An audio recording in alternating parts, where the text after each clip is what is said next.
वज़ीर आज़म इमरान खान ने कहा है कि माफिया उन्हें ब्लैकमेल कर रहा है कि उससे एनआरओ दे दो वरना वो हुकूमत गिरा देंगे। मुल्क के बड़े बड़े माफियाज को वो कानून के नीचे देखना चाहते हैं।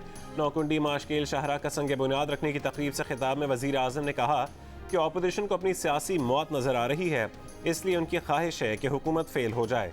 अपोजिशन को खौफ है कि हुकूमत कामयाब ना हो जाए, इसीलिए माफिया शोर मचा रहा है।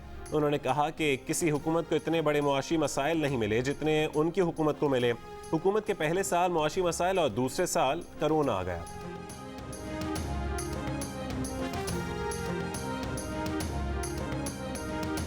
मुस्लिम लीग नून के सदर शहबाज शरीफ की हुकूमत पर वार, कहा कि मुल्क का बेड़ा गर्क हो गया, बेरोजगारी बढ़ गई, आम आदमी की जिंदगी अजीरन हो गई।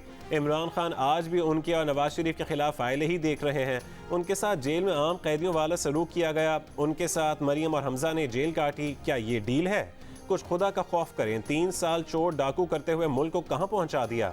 एनआरओ ना देने का शोर करते हैं, इनसे कौन एनआरओ मांग रहा है? जहांगीर तरीन ग्रुप तहरीक इंसाफ का अंदरूनी मामला है, जहांगीर तरीन जाने और पीटीआई जाने, नून लीग का इसमें कोई अमल दखल नहीं।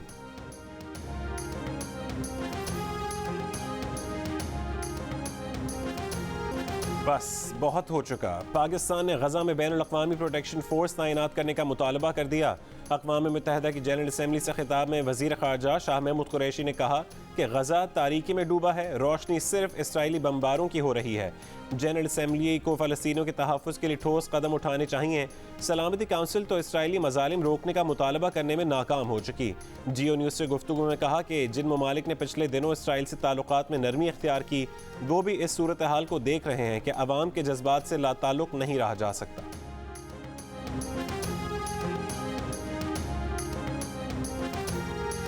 गजा को खंडर बनाने के बाद भी इसराइल के हमले ना रुके। 30 फ़ज़ाई हमलों में गजा सिटी, खान यूनिस की सड़कों और मकानों को निशाना बनाया गया। 11 रोज़ से जारी हमलों में शहर का इंफ्रास्ट्रक्चर बर्बाद हो गया। मकबूजा फ़लस्तीनी शहर उम अल फ़हम में इसराइली फ़ौज के हाथों शहीद नौजवान मोहम्मद केवान के जनाजे में हज़ारों अफराद शरीक। मुल्क भर में आज यौम फ़लस्तीन मनाया जाएगा। जुमेरात को भी मुख्तलिफ शहरों में रैलियाँ और एहतजाज। कराची में रीगल चौक से कराची प्रेस क्लब तक सिविल सोसाइटी की रैली, मजदूर और ट्रेड यूनियंस के रहनुमा और कारकुन शरीक। इमामिया स्टूडेंट्स ऑर्गेनाइजेशन का भी प्रेस क्लब पर मुजाहरा। ख़वातीन और बच्चों की बड़ी तादाद शरीक हुई। पिंडी में ताजिरों की रैली। हैदराबाद, सखर, टंडोला यार और सरगोदा में भी शहरी इसराइल के खिलाफ सड़कों पर निकल आए।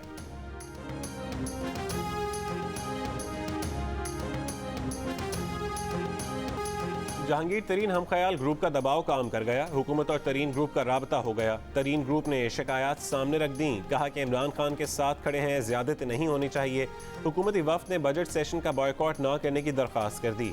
तरीन ग्रुप ने दरख्वास्त मान ली। जहांगीर तरीन ग्रुप का 6 रुकनी वफ़द आज वज़ीर आला पंजाब से मुलाकात करेगा, अपनी शिकायत सामने रखेगा। गुज़श्ता रोज़ जहांगीर तरीन ने असम्बली में हम ख्याल ग्रुप की तश्कील को पंजाब हुकूमत की इंतकामी कार्रवाइयों का रद्द अमल करार दिया।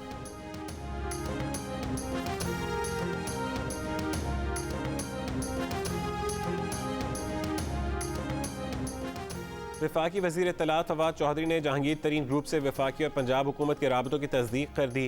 कहा कि मामलात दुरुस्तगी की तरफ जा रहे हैं। तरीन ग्रुप की कुछ शिकायत जायज़ भी हो सकती हैं और कुछ बढ़ा चढ़ा कर भी बयान की गई हैं। प्रोग्राम आज शाहजेब खानज़ादा के साथ में गुफ्तगू करते हुए कहा कि बैरिस्टर अली ज़फ़र की रिपोर्ट जो भी आए, वज़ीर आज़म किसी की सिफारिश नहीं करेंगे और ना किसी को ये सोचना चाहिए कि इमरान खान मदाखलत करेंगे।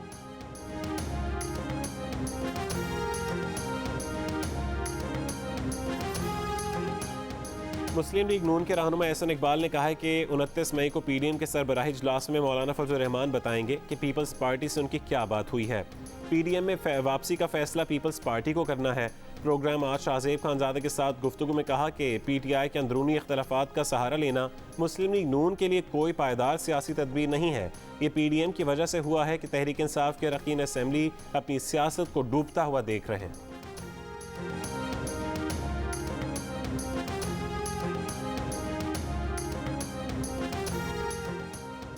साबिक वज़ीर आज़म नवाज शरीफ की शेखोपुरा में ज़रई अराज़ी नीलाम कर दी गई। 3 अफराद ने फ़िरोज़ वटुआ में हुई नीलामी में हिस्सा लिया। ज़मीन के 6 दावेदारों ने नीलामी रुकवाने की कोशिश की। 70 लाख रुपए एकड़ वाली ज़मीन 1 करोड़ 1 लाख रुपए एकड़ की बोली लगाकर चौधरी बूटा नामी शख्स ने अपने नाम करा ली। एहतसाब अदालत ने नवाज शरीफ की अदम पेशी पर ज़मीन की नीलामी का हुक्म दिया था। मौके पर पहुंचने वाले 6 दावेदारों को अदालत से रुजू करने की हिदायत।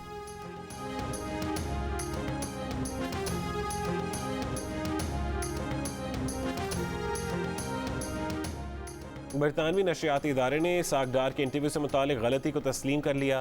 कहा कि 2018 के इंतखाबात को मुअतबर करार न देना के मुतालिक यूरोपीय यूनियन के मुबस्सिर टीम के सरबरा माइकल गैलर के तबसरे पर वजाहत की जानी चाहिए थी। 2018 के इंतखाबात में यूरोपीय यूनियन की टीम ने इंतखाबी तरीक़ाकार पर तहफ़्फ़ुज़ात का इजहार किया था। 2013 के इंतखाबात को 2018 के इंतखाबात से बेहतर करार दिया था, लेकिन इंटरव्यू के दौरान मेज़बान स्टीफन सैकर ने इसरार किया था कि इंतखाबात काबिल एतबार थे और यूरोपीय यूनियन के मुबस्सिरीन ने भी यही कहा है।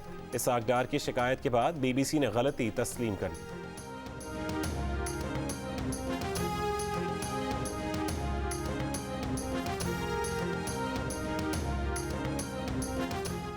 वफाकी वज़ीर दाखिला शेख रशीद के खिलाफ 10 अरब रुपए हर्जाने का केस खारिज। मुकदमा मुस्लिम लीग नून के साबिक MNA हनीफ अब्बासी ने दायर किया था।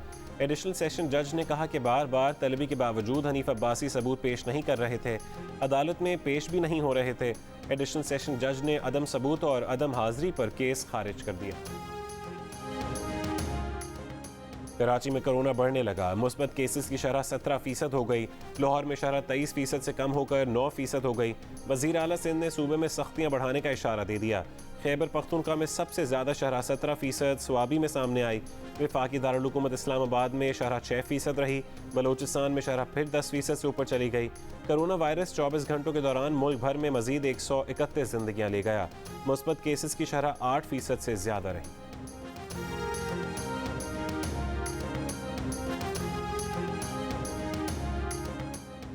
पंजाब हुकूमत ने कोरोना स्मार्ट लॉकडाउन में 15 जून तक तौसी कर दी।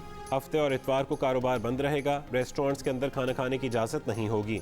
इंडोर शादी की तकरीबात और मार्कीज़ पर भी पाबंदी रहेगी।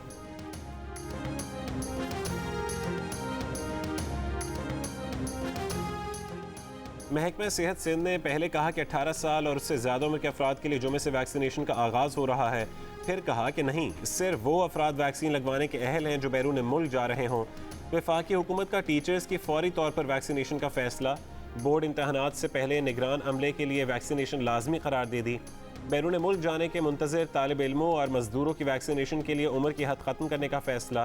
वर्क परमिट, अकामा, स्टूडेंट वीज़ा दिखाने पर किसी भी मरकज़ से वैक्सीनेशन करा सकेंगे।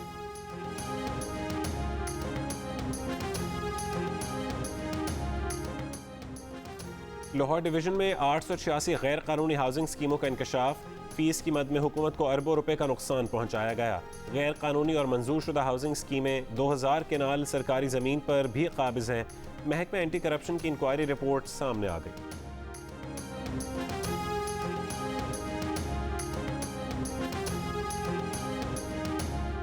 कोरोना वबा के मालियाती पैकेज में बेज़ाब्तगियों का इंकशाफ। ऑडिटर जनरल ने इंकशाफ किया कि 12 खरब रुपए से ज़्यादा के पैकेज में बेज़ाब्तगियाँ सामने आईं। IMF की शराइत पर हुकूमत ने मालियाती पैकेज को ऑडिट कराया, रिपोर्ट बना दी। अंदर की खबर देने वालों का कहना है कि वजारत ख़जाना ने ऑडिटर जनरल ऑफ पाकिस्तान को रिपोर्ट शाया करने से रोक दिया।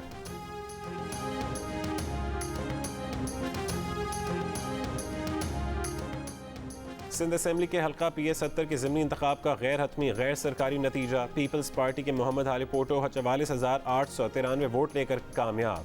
JUI के गुलशन ने 6,143 वोट हासिल किए।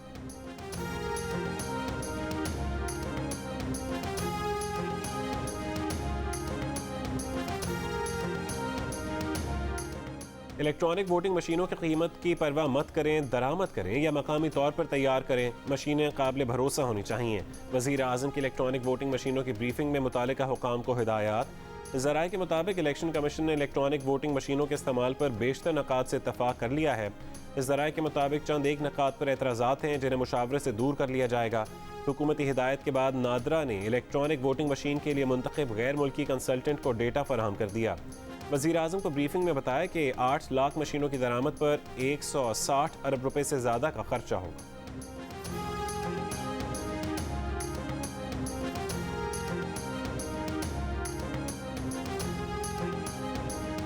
सेनेट की कायमा कमेटियों की तश्कील के मामले पर हुकूमत और अपोजिशन का डेडलॉक खत्म। ज़राए के मुताबिक हुकूमत और अपोजिशन के दरमियान कमेटियों की तकसीम का मामला तय पा गया। अपोजिशन अहम कमेटियां हासिल करने में कामयाब हो गई। कमेटियों के चेयरमैन के इंतखाब के लिए आइंदा हफ्ते इजलास बुलाए जाने का इम्कान। पीपल्स पार्टी के रहनुमा यूसुफ रजा गिलानी ने कहा कि हुकूमत और अपोजिशन के दरमियान कायमा कमेटियों के मामले पर कोई डेडलॉक नहीं।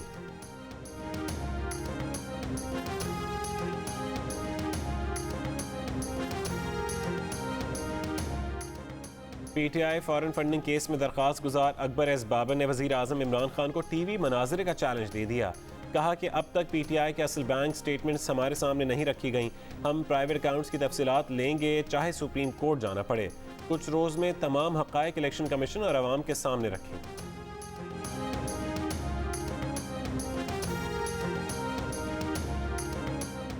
कराची के इलाके गुलिस्तान जौहर में मियाँ बीवी के कत्ल में मुलविस मुल्ज़मान की सीसीटीवी वीडियो से शनाख्त। मकतूल के भाई का कहना है कि अजीज़ जिलवानी ने 2 साथियों के साथ मिलकर भाई और भाभी को कत्ल किया। मार्च में मुकाबले में हलाक मुल्जिम का बेटा कत्ल के मुकदमे में नामजद। पुलिस का कहना है कि मुखबरी के शुबे में जोड़े को कत्ल किया गया।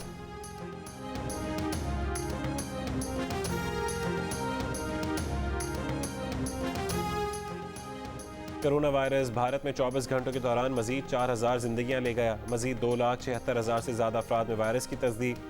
कब्रस में भारतीय किस्म के कोरोना वायरस के 4 केसेस और अफ्रीकी किस्म के 2 केसेस सामने आए। भारत, पाकिस्तान, फिलिपाइन और नेपाल से आने वालों में वायरस की तस्दीक। My name is Mangu, Mangu जान मंगू द वॉशिंग मशीन।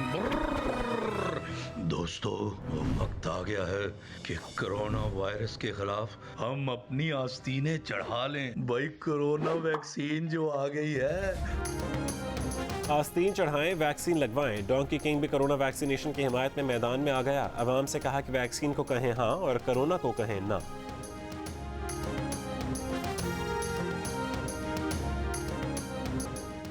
और नामवर मुसन्निफ, मुहक्किक, शायर, उस्ताद, ड्रामा निगार और प्रोड्यूसर डॉक्टर तारिक अजीज़ इंतकाल कर गए।